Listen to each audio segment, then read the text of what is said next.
Hey guys, welcome back. This is my third edition of my Zero to Private Pilot. Hopefully I make it. Like I said, the first time I went up, I got a little sick, so hopefully that didn't happen.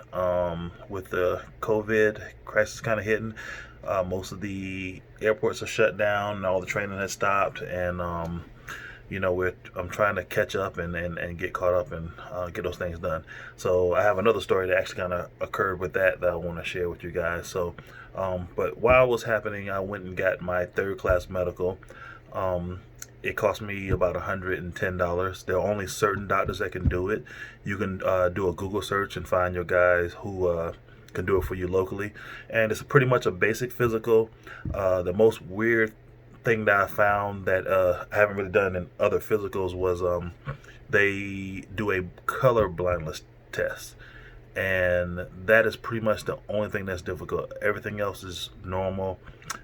Vision test, a height, weight, your heart, see if you're breathing, any pain, and that's pretty much it. Very easy. Just cost about $110. My insurance didn't cover it, so I had to pay the full thing out of pocket. Um, uh, they last for, if you're under 40, they last for 60 calendar months. And if you're over 40, they only last for 24 calendar months. So I'm currently 40, so I will have to get this every 2 years, pretty much. So that's a reoccurring expense that I will be occurring pending I make it through the whole training and stuff like that. So story after the COVID kind of had a little lift and they started allowing some training to start back. I was not able to get the CFI that did my initial first hour flight. He's been very, very, very busy, and I've texted, and he'd be like, "Well, I'm busy till like next Wednesday."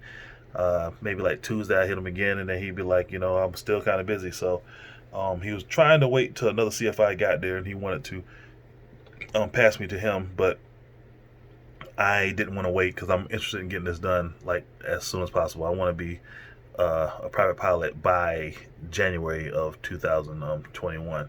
So I did some looking around. I got another friend that does some flying down in Charleston, South Carolina, and started looking for flight schools down there. Um, he loves his CFI. He's a great guy, young guy. I wanted to try it out too as well.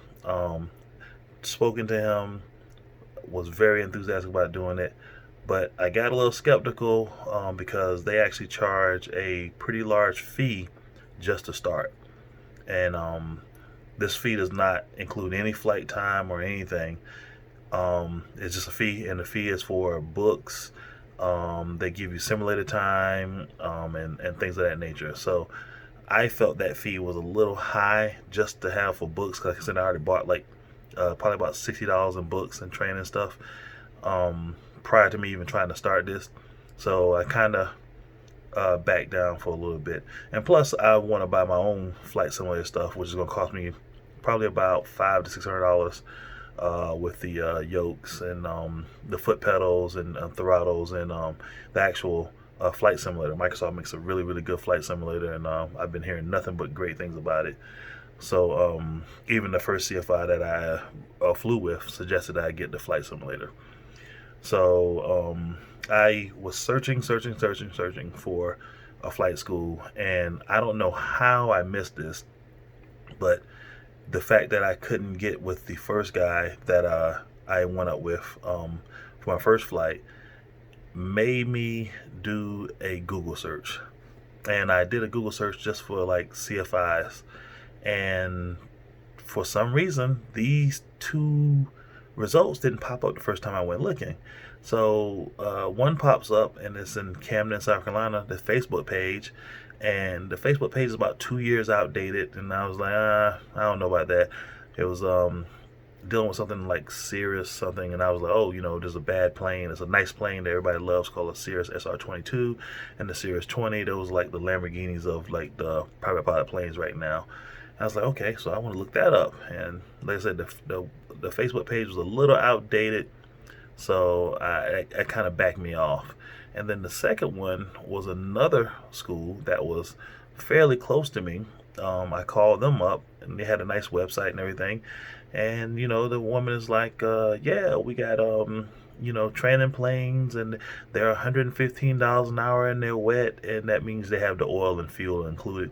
And we got instructors here that are for $40 an hour." And I'm like, "Wow."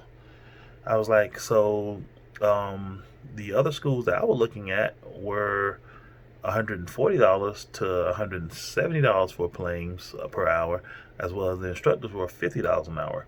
So I found this school, and I'm almost, a whole, what, $40 cheaper almost, than the other places, total. So I'm like, I'm in.